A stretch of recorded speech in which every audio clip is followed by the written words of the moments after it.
Good afternoon. Thank you for the invitation. I'm really happy to be here. As Katya said, thank you for the resume. I'm from Nova. I was a journalist for several years, and now I teach journalism. And digital media and media innovation are my passion. I don't know if there are many journalists here. No. So, but you all use media and you all read the news. So you are all familiar to journalism, in fact. So I'm going to try to picture the pandemic through the eyes of journalists and talk to you about the role of empathy and trust. So this has been a great day so far, and I'm really happy to be with you. And so happiness is an emotion, right? Do you know which are the basic emotions? Anyone? Happiness, right?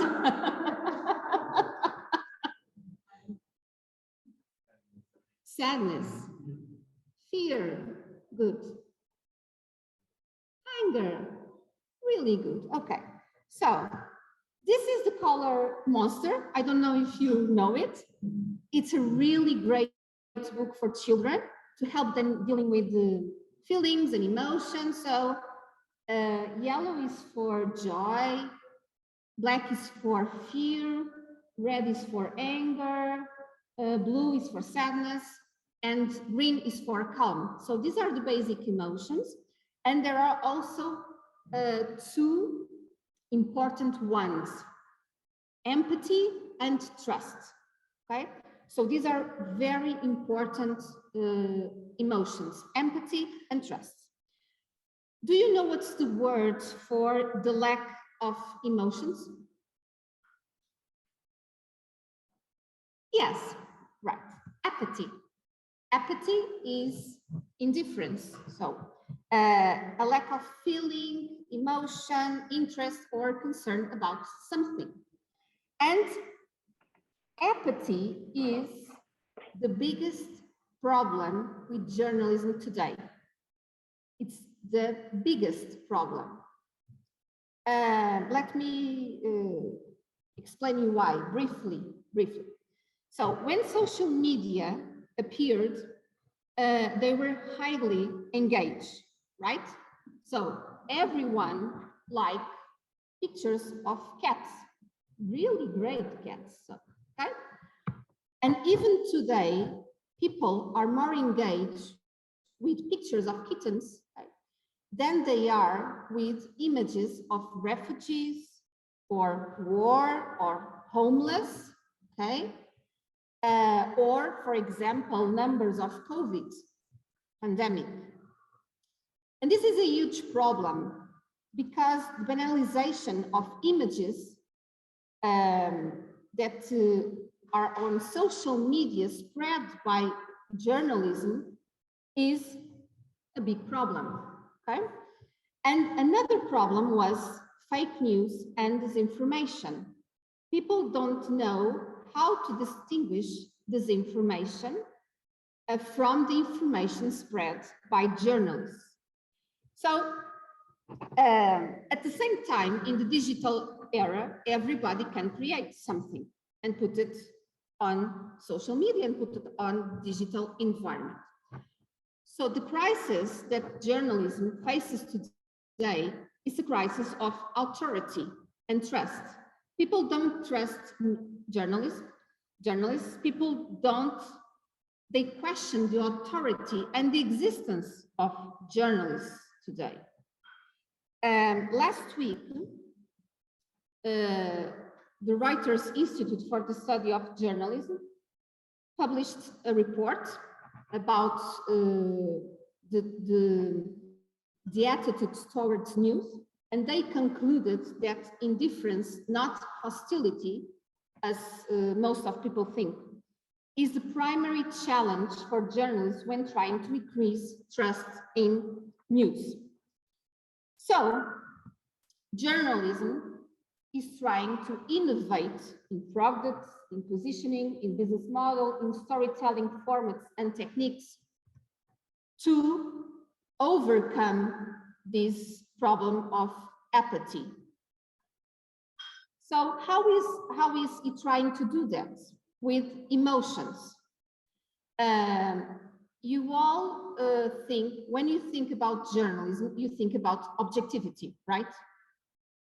But objectivity is not the antagonist of emotions, right? When I talk about emotions, I talk about rebuild an emotional connection with the readers, regain their trust, and provoke emotions and some kind of action with the news in the readers, in you, okay, in you. So they are telling stories and they are engaging with the audience also visually. Visually is a technique and a storytelling format, as it is the audio, the text. Visually is the biggest resource in digital. I'm not talking about TV, right? Digitally. So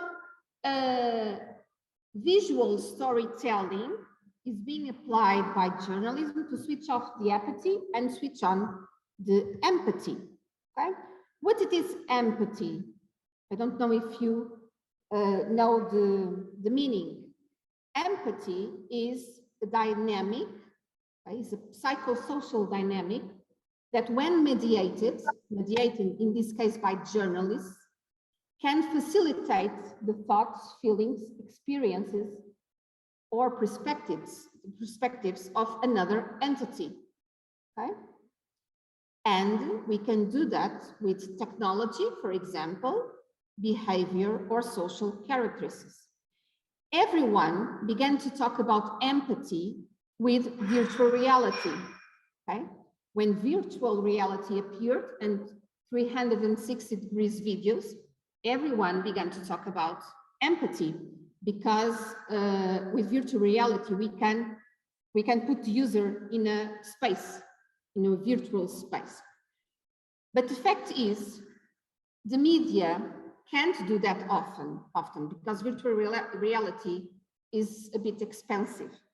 So we journalists must do that, the immersive and the empathy strategy with other resources, less expensive. So our challenge here, after this big opening, is in the new digital ecosystem, how is journalism innovating in storytelling to rebuild trust, connect emotionally, to cause empathy visually, okay? Because we are here in this conference. So I chose this event, coronavirus pandemic, of course, it's the theme of this conference. And this event has big challenges for journalists. First, news overload and news fatigue. Everybody was sick of news and news and news about the pandemic. There was information disorder, disinformation and fake news. There were numbers and numbers and numbers every day. People were sick of numbers, and journalists needed to innovate visually to pass those numbers in order to engage the people, the users with those numbers. And there were also ethical decisions regarding graphic images. I don't know if you are aware of this, but there is often great discussions regarding the use of graphic images within war, within this risk events. And there was also apathy, how to surpass the apathy. The corpus I analyzed included feature stories, not everyday news, because in everyday news, the journalists use agency images. Okay? Feature stories are a great examples because journalists have time to think. They are long format pieces. There is no rush, no archive photos. There is a teamwork. For example, infographic worker, designer, journalist, creative team, and there is a strong visual component. And I look at USA, UK, and Portuguese newspapers' websites between January 2020 and August 2021. And I came up with 10 trends in coronavirus visual storytelling. And the first one confirmed the hypothesis that I created when I began to search this, that journalists use the visual component to rebuild an emotional bond with the users. Okay? Visual was the primary component, not text. So they engage the user through two emotions, trust and empathy. For trust in journalists, to gain the confidence, to gain the trust of readers in their work, they used explanatory visuals, data visualization, animations, 3D images, and interactive maps. To gain their empathy, they used conceptual photos, face photos, and ambience photos. But let me tell you one thing. To gain their trust, the user's trust in journalists, in the last instance, they also gain their empathy because users are empathetic to journalists' work. So empathy is the biggest role here, is the biggest option here. Second, data visualization was king in the visual component, not photographs, in feature stories, of course. And animations and visual interactivity were used to guide the user through changes over time. This was the biggest trend. I don't know if you saw this, an incalculable loss. It was an interactive piece from New York Times. With this and other features, they won the Pulitzer Prize for public service. So with this piece, they each figure represents one of the 100,000 lives lost so far. So they put here 100,000 figures, okay? Each one represents a death, and each one has the name of the person and a quote of the person who died. So with scrollytelling, they change this over time. You can see there, let me move this. You can see that on March 18th, there were 162 deaths. And in 21 March, there were 358 deaths. And you can see that visually, there are more figures, okay? Another example is this kind of visualization. The most read article for Washington Post was also a visual story that explained how the coronavirus spread exponentially. Okay, this is an interactive graphic. And this also from the Washington Post explains how COVID ends and how to end them faster. Another trend is that interactive visualizations had an explanatory function regarding spaces. This was a huge goal for journalists. For example, let me put it here. see how COVID has tested the limits of hospitals and staff. And they created a 3D from a typical ICU to users see how they accommodate equipment and multiple staff members. And in this article, it is an X-ray to a nursing home where half the patients were infected. So this interactive story explained how the virus spread through the nursing home. Another trend was that interactive maps and graphics guided the users through new approaches to numbers. So numbers were a big news fatigue. So data journalism is an innovation in journalism. So journalists needed to give new approaches to numbers, not only say today there is 100,000 deaths and so on. So visualizations help journalists to represent new approaches to numbers. For example, this is all the countries, okay, with 500,000 deaths, when they achieve 500,000 deaths. This is another interactive graphic with the irregularity of vaccination between races. And this is also irregularities between funding to between rich and poor. And also this from New York Times, the fullest look at the racial inequity of coronavirus. This is a map, interactive map that allowed us to see state by state. Now, regarding photographs. So, photographs were used in empathy and narrative storytelling, not explanatory storytelling.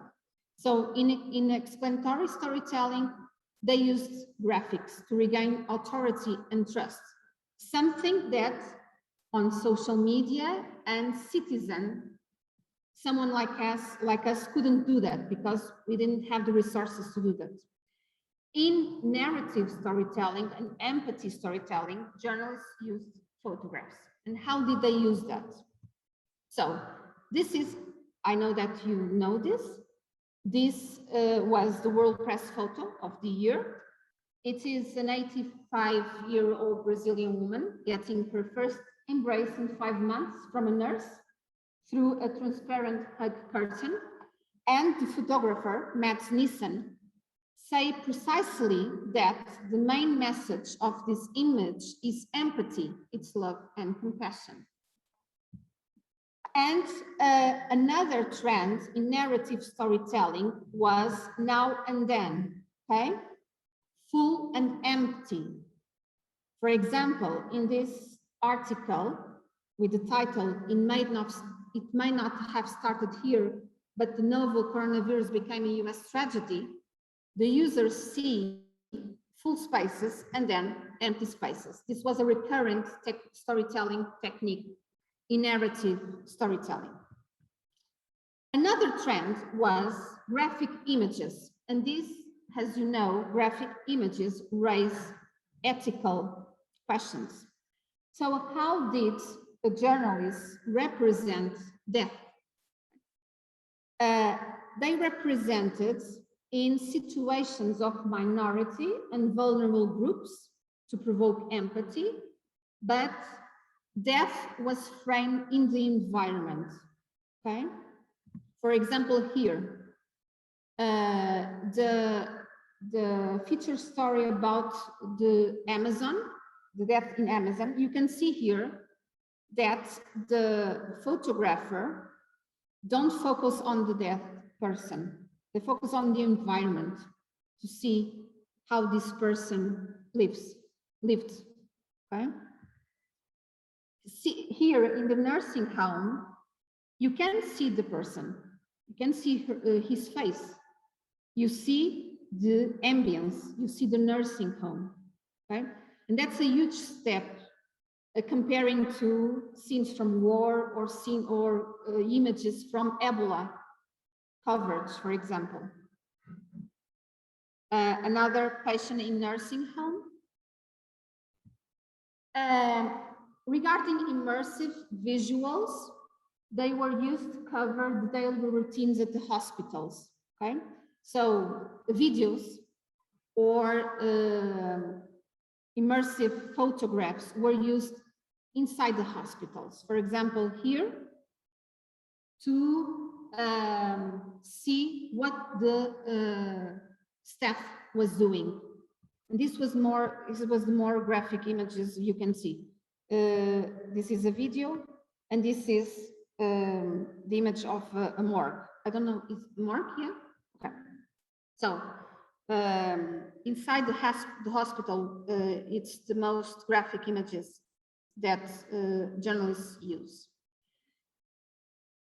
In order to give a face to that, obituaries were often in the coverage of COVID, but the representation of loss was positive, okay? Was an homage. I don't know how homenagem was homage. So was usually represented with small portrait photos or videos with black background or illustrated portraits. As you can see here, I lost my series from New York Times, or here, Lost to the Virus series from The Guardian. It's usually the face, but not graphic image in a negative way. It's a positive way to remember the person. And finally, to represent a high number of deaths, as we saw in principle, the alt type functioned as visual. Okay? As you can saw here, I think you know this, the first page of New York Times of 100,000 deaths, an incalculable loss, and the beginning, they adapted to the web this way. Okay? So, in conclusion, the New York Times, the visual responsible for the visual team from the New York Times, say that when they achieved the Pulitzer Prize, they say that our visual stories filled in gaps for readers at crucial moments by uncovering new information and presenting it as a thoughtful mix of words and graphics. Each piece involved tireless original reporting and required painstaking work to find data far beyond what was available from original sources. Graphic were central explanatory elements of the work, leveraging the internet's full potential to help people understand such a vast story. So here we can conclude that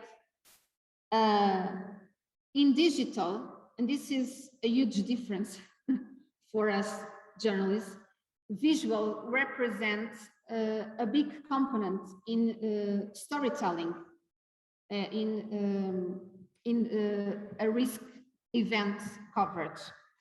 Thank you.